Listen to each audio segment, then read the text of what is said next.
말씀 함께 나누려고 하는데요. 여러분 오늘 말씀이 어떤 내용인가라고 하는 것은요. 이 뒷내용과 이어지는 부분이 있으니까요. 9절부터 한번 제가 말씀을 한 번 더 읽을게요. 9절, 10절, 11절입니다. 그러면 이제 우리가 그의 피로 말미암아 의롭다 하심을 받았으니 더욱 그로 말미암아 진노하심에서 구원을 받을 것이라 그래요. 예수 그리스도의 피로 말미암아 주님 하나님의 진노에서 구원을 받았대요. 곧 우리가 원수 되었을 때 그의 아들의 죽으심으로 말미암아 하나님과 화목하게 되었은즉 화목하게 된 자로서는 더욱 그의 살아나심으로 말미암아 구원을 받을 것이니라 그래요. 주님의 죽으심으로 하나님과 화목하게 되었으니까, 주님의 죽으심 때문에 하나님과 화목하게 되었으니까 이제 주님의 살아나심으로 말미암아 더욱 풍성한 구원에 이르게 될 것 아니냐라고 얘기를 하는 거예요. 그뿐 아니라 이제 우리를 화목하게 하신 우리 주 예수 그리스도로 말미암아 하나님 안에서 또한 즐거워하느니라. 우리에게 더욱 우리에게 더욱 풍성한 구원을 주시는 하나님, 그분 안에서 그분의 구원을, 풍성한 구원을 즐거워하는 것, 풍성한 구원을 경험하는 것, 풍성한 구원 가운데 끊임없이 새로워져 가는 것, 이것을 얘기하는 거예요. 이 내용이에요. 그래서 풍성한 구원의 역사를 우리가 어떻게 경험할 것이고, 그 풍성한 구원의 역사가 우리 가운데 어떻게 역사될 것인가라고 하는 것이 오늘 본문의 내용이에요. 그러니까 예수님 때문에 우리가 풍성한 하나님의 구원에 이르게 되었다. 그것을 풍성하게 누릴 수 있는 사람이 되었다. 그러면 그것을 어떻게 누릴 것인가, 어떻게 누리게 되어질 것인가, 그거에 대해서 말씀에 함께 나누도록 하겠습니다. 로마서 말씀은 한 절 한 절 좀 이렇게 천천히 보는 게 좋아요. 그래서 이해를 가져야 합니다. 12절, 그러므로 한 사람으로 말미암아 죄가 세상에 들어오고 죄로 말미암아 사망이 들어왔으니 이와 같이 모든 사람이 죄를 지었으므로 사망이 모든 사람에게 이르렀느니라 그래요. 한 사람으로 말미암아 죄가 들어왔다라고 하는 것은 뭐냐면 그 한 사람은 아담을 이야기합니다. 그리고 아담이 범죄하여 사망에 이르게 되었어요. 그렇죠? 죄의 삭슨 사망이라 이 말씀이 이루어진 거예요.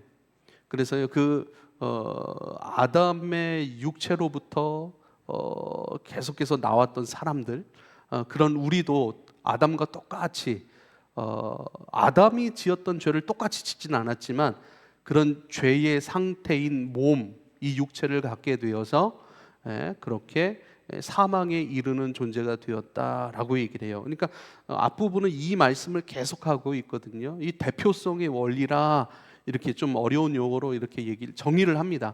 어려운 용어라기보다도 굉장히 쉽고 조직적으로 설정해 놓은 그런 단어 같아요. 대표성의 원리.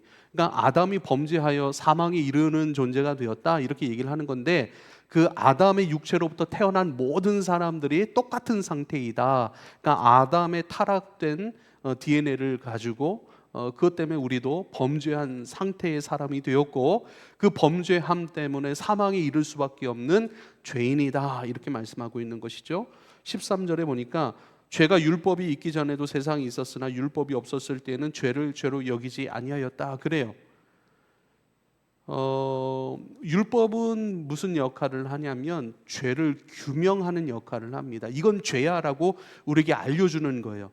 죄는 그 전에도 존재를 했었다는 얘기예요. 그런데 율법이 오기 전에는 죄가 죄인 줄 모르는 거예요. 예를 들면 사람들이 계속 죽어나가는 거예요. 근데 왜 죽어나가는 줄 몰랐어요. 그런데요, 왜 죽어나가는지 밝혀진 거예요. 왜 사람들이 죽냐면 병 때문에 죽어, 특별히 암 때문에 죽어 이렇게 얘기를 하는 거예요. 그래서 사람들이 알게 된 거죠. 우리가 암 때문에 죽는 거구나 이렇게 알게 되는 거예요. 근데 그 전까지는 암이라고 죽음의 이유를 규정해 주지 않았기 때문에 왜 죽는 줄 몰랐던 거예요. 근데 이것은 암 때문에, 그래서 생명이 소멸되는 거야, 암 때문에 죽는 거야 라고 규정을 하는 거예요. 그러니까 사람들이 죽긴 죽어요. 우리가 왜 죽지? 죄 때문에 죽는 거야. 죄는 뭘까? 하나님을 떠나 살아가는 것. 하나님을 떠난 인간이 죄를 지을 수밖에 없고, 죄를 지을 수밖에 없는 그 죄에 대하여 숙명임으로 말미암아 그 죄가 가져온 결과가 있으니 그것이 죽음이야, 사망이야, 이렇게 성경은 말씀하고 있잖아요. 그러니까 율법은요, 죄를 규정해 주는 것이죠. 계속해서 반복이 됩니다. 14절, 그러나 아담으로부터 모세까지 아담의 범죄와 같은 죄를 짓지 아니한 자들까지 사망이 왕노릇하였나니 아담은 오실 자의 모형이라, 이렇게 얘기를 합니다. 아담부터 모세까지 아담의 범죄와 같은 죄를 짓지 아니한 자들까지, 아담부터 모세까지라고 하는 얘기는 모세 이후로 모세의 율법이 생겨난 거예요. 모세를 통해 하나님 율법을 주셨잖아요. 그래서요, 그 율법을 통해서 이건 죄구나, 죄 지은 자들은 이렇게 또 제사를 지내야 되는구나, 이렇게 용서를 받는구나, 그렇잖아요, 죄. 그런데 아담부터 모세 전까지도 똑같은 죄를 지었지만 율법이 없어서 그 죄를 잘 몰랐던 거예요. 그럼에도 불구하고 죄가 있었고 그 죄의 영향력 안에 여전히 똑같이 있었다는 거예요. 근데 이제는 율법을 주셨어요. 그리고 죄라고 하는 것을 알게 됐어요. 이것 때문에 우리가 하나님께 범죄하는 인간이 되었구나, 이것 때문에 우리가 죽게 되었구나, 이게 원인 규정이 되는 것이죠. 그런데요, 자, 이렇게 보세요. 아담부터 모세까지 아담의 범죄와 같은 죄를 짓지 아니한 자들까지도 사망이 왕노릇하였다. 죄의 삭은 사망이니까 죄를 짓는 모든 자들 가운데 사망이 영향력을 행사했단 말이죠. 그런데 갑자기 아담은 오실 자의 모형이라, 이렇게 얘기를 해요. 모형이 있으면 원형이 있잖아요. 모형이 있으면 원판이 있을 거 아니에요. 원형은 예수 그리스도라는 얘기예요. 이게 무슨 얘기냐면 아담은 오실 자의 모형이라, 오실 자 바로 예수 그리스도 안에서 모든 사람들이 생명을 얻는 것처럼 똑같은 원리라는 거예요. 똑같은 원리로 아담이 시작한 것은 공교롭게도 생명의 역사가 아니라 죄의 역사예요. 그러니까 대표성이 같다는 거예요. 오실 자 예수 그리스도로 말미암아 많은 이들이 생명에 이르는 것처럼 육체의 시작이었던 아담으로 말미암아 그 뒤에 나오는 모든 사람들이 범죄한 자가 되었다라고 하는 것, 그것을 얘기하는 거예요. 그래서 아담은 오실 자의 모형인데 내용은 달라요. 예수는 생명으로 우리에게 영향을 주고 생명으로 우리에게 끊임없이 역사하시는 분이시고, 아담은요, 우리는 한편으로는 아담이기도 하고 한편으로는 영의 사람인 예수 그리스도 안에 있는 사람인 것을 여러분 꼭 기억할 수 있길 바랍니다. 아담은 육체인 나를 보여주고 그리스도는 영의 존재인 나를 보여주는 것으로서 그리스도와 똑같은 대표성의 원리를 아담도 지니고 있습니다. 그런 의미로 아담이 오실 자의 모형입니다. 아담도 똑같이 예수 그리스도의 역할을 하는데 대신 예수는 생명을 주고, 그러나 아담은 우리 가운데 죄의 유전을 허락해 준 사람입니다. 이렇게 성경이 말씀하고 있는 것이죠. 15절에 보면 더 명확해져요. 그러나 이 은사는 그 범죄와 같지 아니하니, 이 은사라고 하는 것을요, 그분께서 우리에게 행하시는 놀라운 일, 이렇게 보면 됩니다. 예수가 우리에게 행하신 놀라운 일은 아담이 범죄한 것 때문에 죄의 유전으로 우리에게 준 것과 같지 않습니다. 그래요. 곧 한 사람의 범죄를 인하여 많은 사람이 죽었은즉, 그래요. 이건 아담을 얘기하는 거겠죠. 더욱 하나님의 은혜와 또한 한 사람 예수 그리스도의 은혜로 말미암은 선물은 많은 사람에게 넘쳤다라고 말씀하고 있습니다. 그러니까 내용이 완전히 다른 거예요. 모양은 똑같은데 아담 때문에 많은 사람들이 하나님 앞에 범죄하는 사람이 되었고, 예수 때문에 많은 사람들이 어떻게 해요? 하나님 앞에 생명의 역사 속에서 생명에 이르는 존재가 되었던 겁니다. 그래서 첫사람 아담과 둘째 사람 예수 그리스도, 둘째 아담 예수 그리스도, 이런 표현을 성경을 하는 것이죠. 아담이 범죄하였습니다. 그 아담 안에서 태어난 모든 이들이 범죄하는 죄인인 것처럼 예수 안에 있는 모든 사람들은 선물로 하나님의 자녀가 되었습니다. 의인이 되었습니다. 이렇게 말씀하고 있는 것이죠. 한 번 더 볼까요?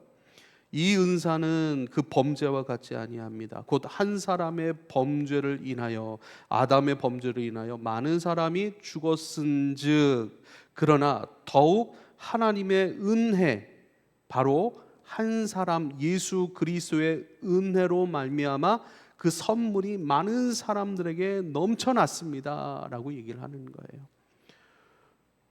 그러니까 단순히 이 아담은요, 우리가 이런 생각할 수 있어요. 괜히 아담이 선악과 먹어가지고, 그러니까 시간적인 어떤 역사로 그렇게 보면 안 되고요. 지금 내 이야기를 보여주는 거예요. 내 안에는 지금 아담의 모습도 있고 그리스도께서 행하신 은혜의 일도 있습니다라고 얘기를 하는 거예요.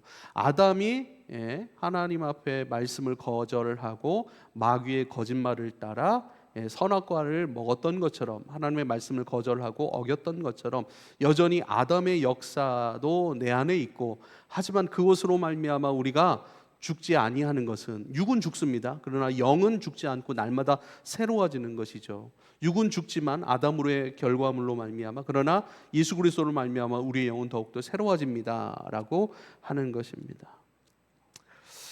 16절, 이 선물은 범죄한 한 사람으로 말미암은 것과 같지 아니하니 심판은 한 사람으로 말미암아 정죄에 이르렀으나 은사는 많은 범죄로 말미암아 의롭다 하심의 이름이니라. 조금 말이 어렵지만 굉장히 쉬운 말씀입니다. 똑같이 범죄했어요. 범죄. 그러니까 아담 때문에 범죄하는 사람이 되었고, 그 육체로 범죄한 것 때문에 우리는 심판에 이르는 사람이 되었습니다 라고 얘기를 하는 거예요. 아담 때문에 범죄하고 심판에 이르렀습니다. 그런데요, 예수 그리스도 때문에 범죄한 우리는 똑같이 범죄했고 범죄했어요. 범죄한 것은 아담 안에서는 심판이에요. 근데 범죄한 것이 예수 그리스도 안에서는 그분의 은혜로 말미암아, 용서로 말미암아, 구원으로 말미암아 하나님의 의롭다 하시는 자녀가 되었습니다라고 얘기를 하는 거예요. 할렐루야. 모양은 똑같아요. 범죄는 아담 안에서 심판을 가져오고, 우리의 범죄는 예수 그리스도 안에서는 뭐예요? 용서하심과 은혜 베푸심과 구원하심 때문에 하나님의 자녀로 되어지는 거예요. 할렐루야. 저만 놀라나요? 너무 귀한 말씀이에요. 우리의 육체의 범죄함 때문에, 우리 육체는 언젠간 죽잖아요. 우리의 육체는 그 범죄한 아담 안에 있는 육체이기 때문에 언젠간 죽습니다. 그러나 우리의 영은 오히려 우리의 범죄함, 그것을 친히 십자가의 죽으심으로 담당하셨던 예수 그리스도의 은혜와 하나님의 용서하심과 긍휼하심과 은혜 베푸심 때문에 오히려 우리가 하나님의 자녀가 되고 의롭다 하심을 얻는 역사로 바뀌게 되었습니다라고 얘기를 하는 거예요. 그래서 우리는 육체로는 아담 안에 있고 영으로는 그리스도 예수 안에 있습니다. 그래서 육체로는 아담 안에 있기 때문에 범죄 때문에 죽지만, 사망이 이르지만, 모든 사람이 다 그래요. 그러나 우리의 영은 그리스도 예수로 말미암아 그 범죄함 때문에, 예수님께서 이 땅에 오신 것이 뭐라고요?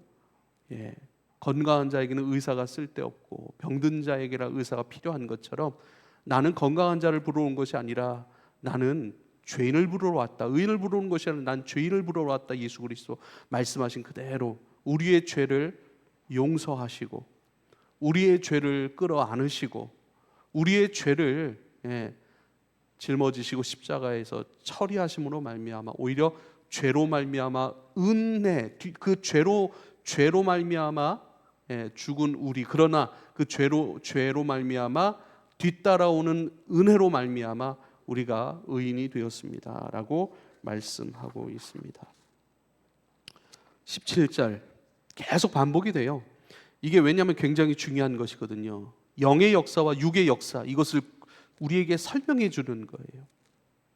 한 사람으로 우리는 지금 신앙생활하면서 육으로도 살아가고 영으로도 살아가고 있지 않습니까?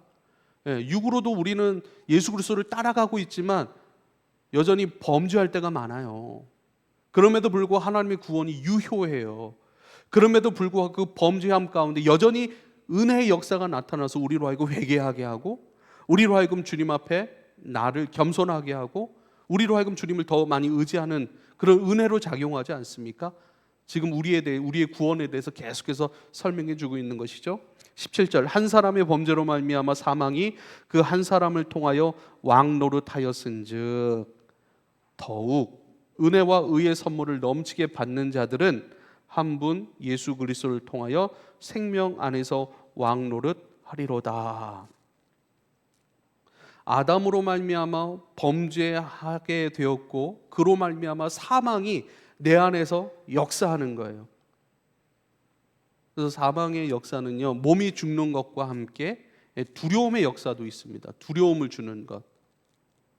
그런데요, 예수님 때문에 범죄한 이들은 예수님 때문에 더욱 은혜와 의의 선물을 넘치게 받습니다.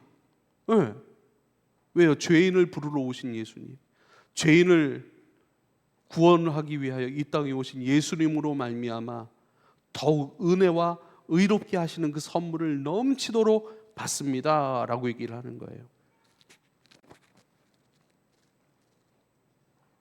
그래서요, 예수 그리스도 안에서 생명 안에서 왕노릇 하게 됩니다. 이렇게 얘기를 하는 거예요. 여기 중요한 지점이 있어요. 사망의 왕노릇은요, 사망이 왕노릇을 하는 거예요. 우리 안에서. 그렇죠? 우리 안에서 죽음이 우리를 붙들고 흔들어 가는 거예요. 그런데요, 여기 중요한 부분은요, 생명 안에서 왕노릇하리로다. 누가 왕노릇하는 거예요? 저와 여러분이 왕노릇하는 거예요. 할렐루야. 육체로는 사망이 우리에게 왕노릇하지만 영의 세상에서는요, 그리스도 예수의 생명 안에서 저와 여러분이 왕노릇한다. 이건 아주 중요한 부분이어서 나중에 또 한번 말씀을 드리겠습니다. 사망이 왕노릇하는 것과 함께 우리가 생명 안에서 왕노릇하는 것으로 새롭게 되었다. 이런 것을 또 말씀하고 있습니다. 19절부터 21절 말씀 보면 한 사람이 순종하지 아니함으로 많은 사람이 죄인이 된 것 같이 한 사람이 순종하심으로 많은 사람이 의인이 되었다라고 말씀하십니다. 율법이 들어온 것은 범죄를 더하게 하려 함이라. 그러나 죄가 더한 곳에 은혜가 더욱 넘쳤나니 이는 죄가 사망 안에서 왕노릇한 것 같이 은혜도 또한 의로 말미암아 왕노릇하여 우리 주 예수 그리스도로 말미암아 생명에 이르게 하려 함이라. 이렇게 말씀합니다. 먼저는 여러분, 사망의 왕노릇과 생명 안에서 왕노릇함에 대한 말씀을 함께 나누겠습니다. 아담 안에 있을 때 육체는 아담 안에서 온 거예요. 아담으로부터 온 거예요. 그래서 범죄하게 하였고 그 범죄로 말미암아 사망 아래에서 우리가 종노릇하는 존재. 아담의 육체로 말미암아 우리는 범죄하고요. 그 범죄함 때문에 사망의 왕노릇함 안에서 우리는 끊임없이 종노릇하는 존재입니다. 그리고 그 결과로 하나님의 저주와 외면 속에 끊임없이 이렇게 표현하면 좋을 것 같아요. 불이익을 당하는 삶이에요. 왜냐하면 죄를 지으면 우리 마음이 늘 불편하잖아요. 죄된 것을 품고 죄된 것을 말하고 죄된 것을 행하면 우리 마음이 늘 불편한 것처럼. 그러나 이제 예수 그리스도 안에 있음으로 완전히 새로운 존재가 되었습니다라고 얘기를 하는 거예요. 아담은 사망을 만들어냈지만 예수 그리스도는 생명을 만들어냈습니다라고 얘기를 하는 거예요. 생명을 만들어냈다라고 하는 것은요, 예수께서 우리에게 행하신 그 일로 말미암아 우리 가운데 생명의 역사가 가득하게 되었다라고 하시는 그 말씀입니다. 이 말씀이 참 중요한데 요한복음 6장 38절부터 40절까지의 말씀입니다. 제가 읽을게요. 요한복음 6장 38절로 40절. 내가 하늘로서 내려온 것은 내 뜻으로 행하려 함이 아니라 나를 보내신 이의 뜻은 내게 주신 자 중에 하나도 잃어버리지 아니하고 마지막 날에 다시 살리시는 이것이라. 내 아버지의 뜻은 아들을 보고 믿는 자마다 영생을 얻는 이것이니 마지막 날에 내가 이를 다시 살리리라 하시니라. 그래요. 내가 하늘로부터 내려온 것은 나의 뜻을 행하려 하는 것이 아니라 나를 보내신 아버지의 뜻을 행하기 위해 이 땅에 왔다. 그럼 내 아버지의 뜻은 무엇인가? 내게 주신 자 중에 하나도 잃어버리지 아니하고 마지막 날에 다시 살리는 것인데, 내 아버지의 뜻은 아들을 보고 믿는 자마다 영생을 얻는 이것이다. 그래요. 아버지의 뜻은 아들을 보고 믿는 자마다 영생을 얻게 하는 것이라, 이렇게 얘기를 합니다. 예수 그리스도가 우리 가운데 오심으로 말미암아 우리가 바뀐 게 아니에요. 우리로 하여금 바뀐 게 아니라 예수 그리스도께서 이 땅에 오심으로 말미암아 그 예수를 믿으면 바뀌는 거예요. 할렐루야. 그러니까 이 바뀐다라고 하는 것도 우리의 삶이 바뀌는 거죠. 우리의 삶이. 그러니까 예수가 이 땅에 오심으로 내가 바뀐 게 아니라니까요. 끊임없이 바뀔 수 있도록 그리스도께서 그 사랑으로 우리를 강권하시는 거예요. 끊임없이. 왜요? 믿음이 바뀌게 하는 거라니까요. 믿음이 바뀌게 하는. 사실 믿음 때문에 바뀌는 건 아닙니다. 믿음을 통해서 바뀌게 하시는 은혜를 만나는 거죠. 믿음을 통해서, 그래서 믿음보다 믿음이 더 중요하다고 생각을 하는데 그렇지는 않아요. 모든 주권자가 하나님이세요. 하나님께서 우리에게 주신 믿음의 법이에요. 다 바뀌도록 주님께서 은혜로 역사하셨다면 이제는 우리가 그것을 믿을 때에 바뀌고 새로워지는 은혜를 만나게 하신 거예요. 할렐루야. 그래서요, 왕노릇하게 하셨다라고 얘기를 하는 것이 무엇이냐면 그 생명의 역사 안에서 우리로 하여금 끊임없이 믿음으로 강권하시는 거예요. 믿게 하시는 거예요. 우리가 선택하고 기뻐하고 우리가 받아들이고 우리가 예수 그리스도를 유일한 소망과 구원으로 받아들이고 가장 큰 사랑으로 받아들이고 선택하고 결정하고 그 안에 머물러 우리가 살아가도록 주님께서 끊임없이 우리를 격려하시고 동행하시고 우리에게 하늘을 보여주시고 하늘을 들려주시는 거예요. 할렐루야. 그렇지 않으면 옛날하고 똑같은 거예요. 무슨 얘기냐면 그냥 믿게 하셨어요. 믿게. 그냥 어떤 프로그램 입력하듯이 우리 가운데 하나님 믿도록 이렇게 입력해 놓으신 것이 아니에요. 그건 진정한 사랑이 아니잖아요. 보여주신 거예요. 다 베풀어 주신 거예요.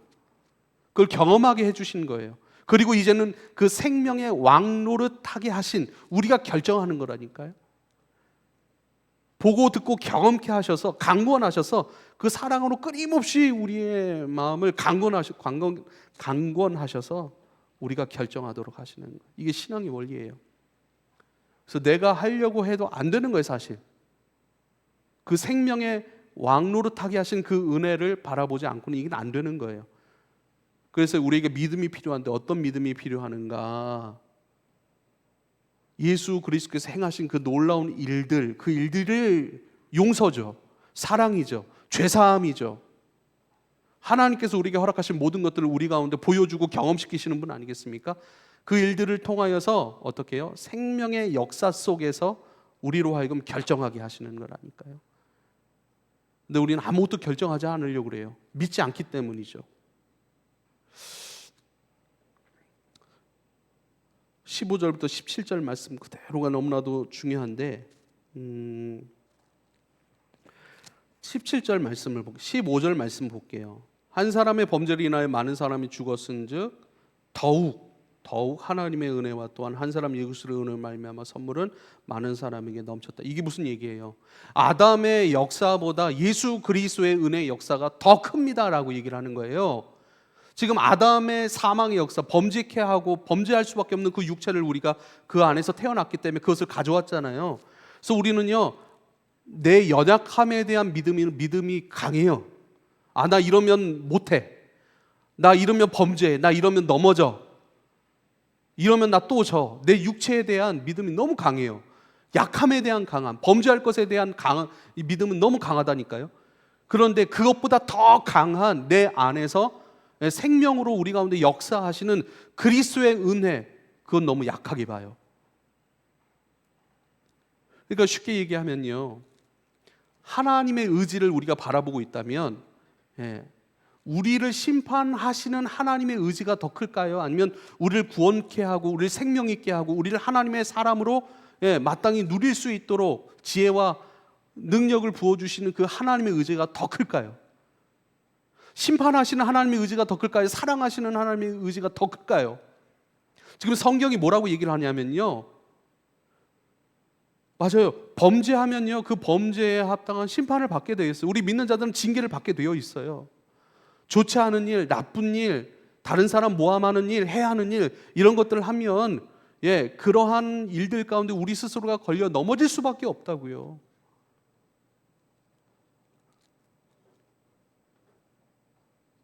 그건 당연한 거예요. 그래서 그 범죄하고서 그 결과에 대한 두려움이 늘 우리에게 있는 거예요. 그 믿음이 있기 때문에요. 잘못 살면 혼나, 하나님 떠나면 혼나, 하나님 말씀 멀어지면 혼나, 넘어져. 이거에 대한 믿음은 있어요, 당연히.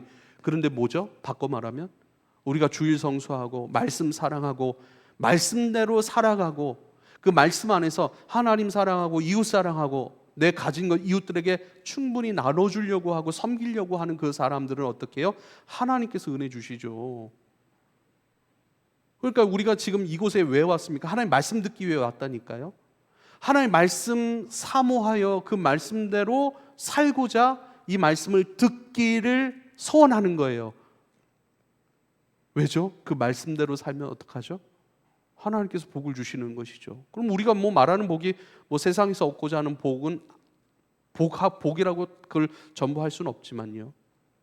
물론 성경은 땅에서 주시는 복도 말씀하고 있지만 본질적 복은 하나님으로부터 우리 가운데 허락되어진 모든 하늘의 것인 것을 여러분 꼭 기억할 수 있기를 바랍니다. 그러니까 우리는요, 이렇게 지금 예배 와서 말씀을 듣잖아요. 말씀 사모하고 또 말씀을 살기를 원하여서 그 말씀을 듣는 거죠. 그리고 그 말씀을 행하기 위하여 행할 수 있는 지혜와 능력을 달라고 기도하는 것이죠. 그렇게 말씀을 가까이 하고 말씀으로 이 세상을 하나님의 나라로 일구어 가려고 하는 그 사람들에게 하나님은 복을 주신다라고 하는 것에 대한 믿음이 있습니까? 라고 하는 거예요.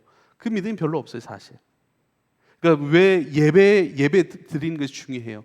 말씀 듣는 것도 중요하죠. 더 중요한 건 뭐예요? 말씀 들으려고 하는 마음의 동기가 무엇인가? 예배하는 그 동기가 무엇인가? 믿음의 동기인가? 사랑함의 동기인가? 아니면 뭐죠? 늘 해왔던 것이니까.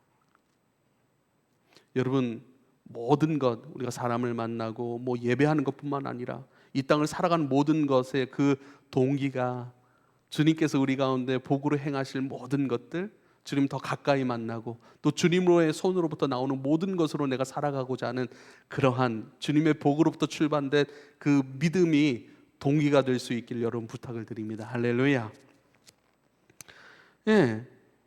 그래서 많은 사람이 죽었은즉 더욱 하나님의 은혜와 또한 예수 그리스도로 은혜를 말미암아 선물은 많은 사람에게 넘쳤다. 아담의 역사보다 예수 그리스도의 생명의 역사가 더 넘치게 우리 가운데 강하게 역사되어진다라고 하시는 그 말씀이고 17절도 맞습니다. 한 사람의 범죄로 말미암아 사망이 그 한 사람을 통하여 왕노릇하였은즉, 사망이 왕노릇한 것, 우리는 언젠간 죽기 때문에 맞습니다. 근데 더욱 크게 역사하는 것이 무엇인가? 은혜와 의의 선물을 넘치게 받는 자들은 예수 그리스도를 통하여 생명 안에서 왕노릇 할 것이다 라고 얘기를 하는 거예요. 할렐루야. 그 생명이 이끄시는 것 안에서 우리가 하나님의 구원을 풍성히 누려가기 위한 결정들, 그것을 의지로 갖고 내 느낌으로 갖고 그것을 선택하여 살아가는 것, 하나님의 복을 만나도록 그 길을 걸어가도록 내가 선택하고 내가 결정하는 그 역사가 더 강하게 우리 가운데 나타납니다 라고 말씀하시는 것입니다. 복음이 왜 기쁜 소식입니까?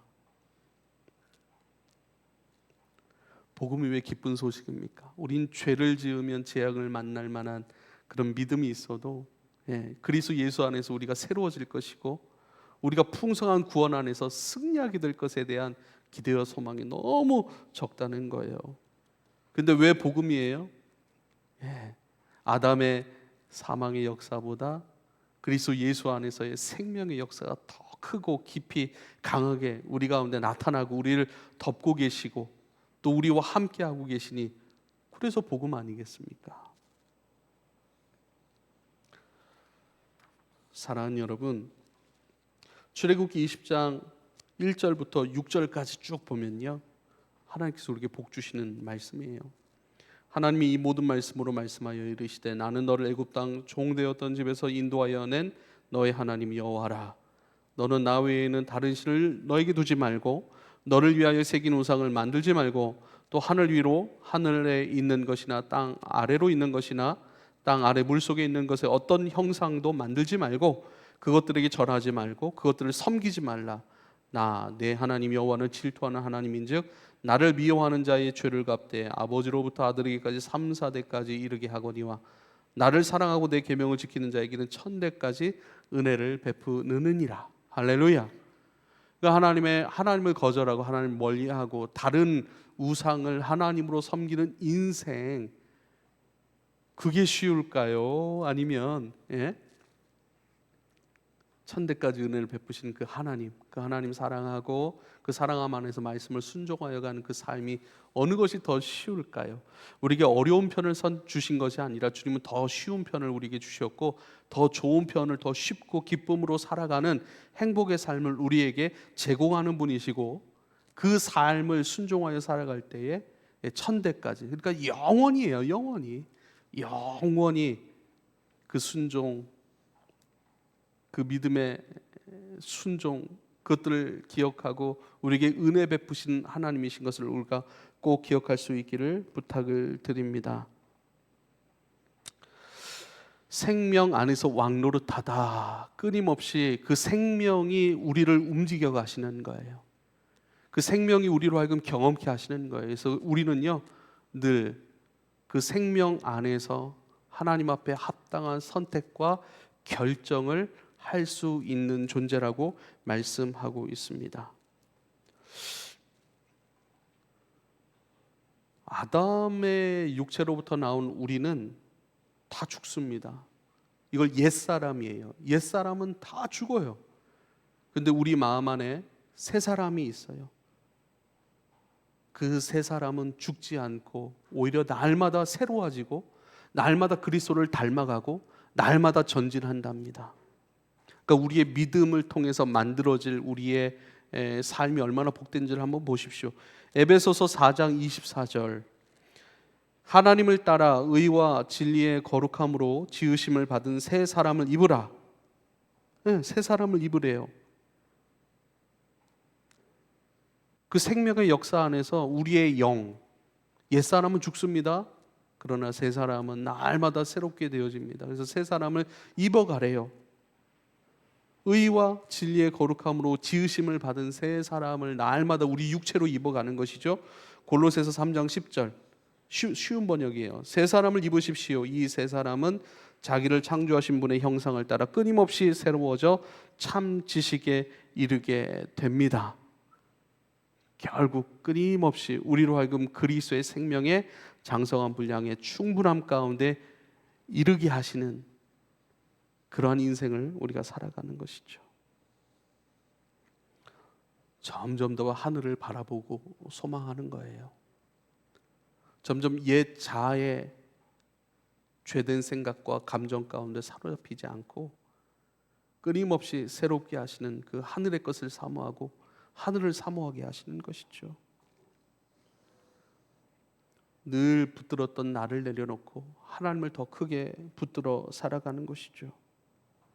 늘 율법 앞에 철저했던 나의 삶이 이제는 율법이 아니라 은혜의 법으로 돌아가고 은혜의 법으로 이 땅을 살아가기 시작하는 것들, 점점 성령 안에서 예수 안에 있는 진짜 나를 만나가고 감사하고 기뻐해 가는 것, 이것이 바로 생명 안에서 왕노릇하여 살아가는 삶의 모습인 것입니다.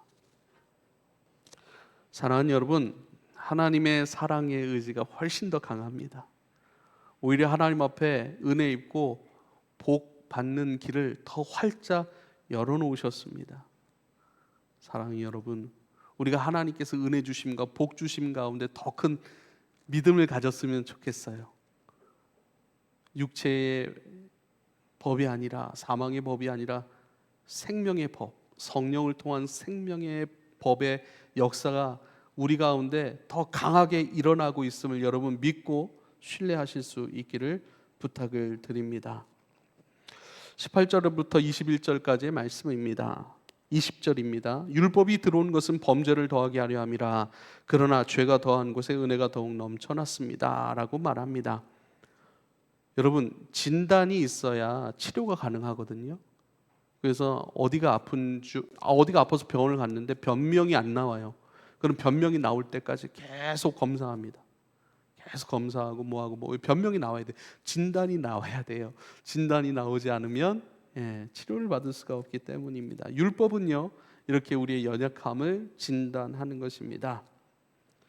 율법은 우리에게 와서 우리를 진단합니다. 무엇이 고장났고 무엇이 필요하다라고 하는 것, 합당하지 아니한 것들, 사망이 역사하는 이유들, 이런 것들을 분명히 우리 가운데 알려주고 있는 것이 율법입니다. 그렇게 율법은 우리에게 알려줍니다. 결국은 예수 그리스도가 필요한 사람이라고 하는 것, 그런 합당치 아니하는 모든 것들을 가지고 그리스도께로 나아가게 하는 것이 바로 율법입니다. 율법이 우리를 용서하는 게 아니에요. 용서이신 그리스도께로 데려가주고 인도해주는 역할, 너 그리로 가야 돼 라고 우리에게 분명하게 명시해 주는 것, 밝혀주는 것, 이것이 율법의 역사입니다. 그래서 율법은 늘 예수님을 많이 필요하게 만듭니다. 말씀 앞에 우리는 늘 말씀을 거울로 삼아 나를 살펴야 되죠. 아직까지는 우리가 말씀을 통해서, 제 자신도 그래요. 말씀을 통해서 내가 잘못 생각하고 있는 것들, 잘못 행동한 것들, 잘못 표현했던 것들, 이런 것들이 막 드러납니다. 말씀을 읽으면서도 제 자신의 안타까움, 연약함, 주님 앞에 죄송스러운 것들, 그것 때문에 더 엎드리게 되는 것이죠. 그래서 말씀 앞에 자기를 비추는 사람들은 늘 자기 자신을 단장할 줄 압니다. 거울을 보지 않는 사람은 자기를 꾸미지 않는 것처럼 거울을 보는 사람은 자기를 꾸밀 줄 알지 않겠습니까? 그래서 하나님의 말씀 앞에 회개하지 않을 리가 없고, 하나님의 말씀 앞에 늘 새로움을 입고자 하는 그 갈망이 회개라는 거예요. 여러분, 그 생명의 역사의 한 부분이 새로움을 입고자 하는 것 아니겠습니까? 그 한복판에 늘 율법을 통해서 새로워지고자 하는 것들, 용서받고자 하는 것들, 네 약한 부분이 생명의 역사 속에서 우리로 하여금 더 강하게 하고 우리로 하여금 강하게 하실 그 주님께로 나아가게 하는 것들, 이것이 바로 율법의 용도, 율법의 사용 용도라고 할 수 있겠죠. 사랑하는 여러분, 예수 따라가는, 예수의 구원을 풍성히 누리는 은혜와 즐거움이 저와 여러분 가운데 있기를 소망합니다. 그렇게 할 수 있는 것은 우리 안에 생명의 역사, 성령으로 말미암은 생명의 역사가 강하게 그렇게 역사하고 있기 때문인 것을 우리가 신뢰할 수 있게 되기를 여러분 소망합니다. 그래서 끊임없이 내 자신의 것을 붙들고 실험하는 것이 아니라 내 안에 또 다른 생명, 영이신 그리스도, 그분이 역사하셔서 우리로 하여금 왕노릇하게, 우리로 하여금 결정하게 하시고, 우리로 하여금 선택하게 하시고, 우리로 하여금 더 나은 길, 생명의 길, 새로워지고자 하는 그 은혜로 나아가게 하시는 그 주님을 더욱 바라보고 인정하고 그분을 고백하고 가만히 그분이 우리 가운데 담아놓으신 생각들을 살피는 거예요. 우리 생각 속에 그분이 담아놓으신 우리의 언어가 될 것들을 가만히 보는 거예요. 그리고 아멘으로 받고 그렇게 내가 고백하고 살아가고 선포하고 그렇게 내 시간을 조율해가고 그렇게 하나님 중심으로 살아가는 그런 모습들, 순종들, 그것이 저와 여러분 가운데 많이 나타나기를 축복합니다. 기도하겠습니다. 생명의 역사 속에서 우리로 하여금 왕노릇하게 하신다라고 말씀하셨으니 그 왕노릇함 안에서 내 자신을 말씀 앞에 늘 단장해가고 합당치 아니한 것들 늘 돌아보아 회개함으로 주님 앞에 엎드려 처리해 갈 수 있게 하시고 또 내어 맡기게 하시는 그 생명 안에서 어느 것 하나 주의 손길 안 미친 곳 없도록 주님 다 내어 맡깁니다. 더 의지합니다. 그리고 나의 사랑하시는 주님이 내 인생의 중심이 되는 것들로 끊임없이 내 삶을 주님 앞에 가져갑니다. 이런 생명의 역사 속에서 주님의 것을 선택하고 자랑하고 기뻐하는 왕같은 제사장 된 인생들로 주님 더욱 살아가게 하소서. 그를 통하여 더욱 새로워지길 원합니다. 겉사람은 날로 후패하지나 속사람은 날로 새로워진다 말씀하신 그대로 우리 새 사람 그리스도의 영으로 말미암아 새롭게 되어진 진짜 나는 더욱 강건하여지고 더욱 새로워지고 더욱 하늘을 닮아 더욱 깊어지고 그 지혜를 말할 수 있고 행할 수 있는 복의 삶으로 나아갑니다. 이러한 인생으로 더 크게 역사하시는 주님을 신뢰합니다. 감사하며 예수님의 이름으로 기도하옵나이다.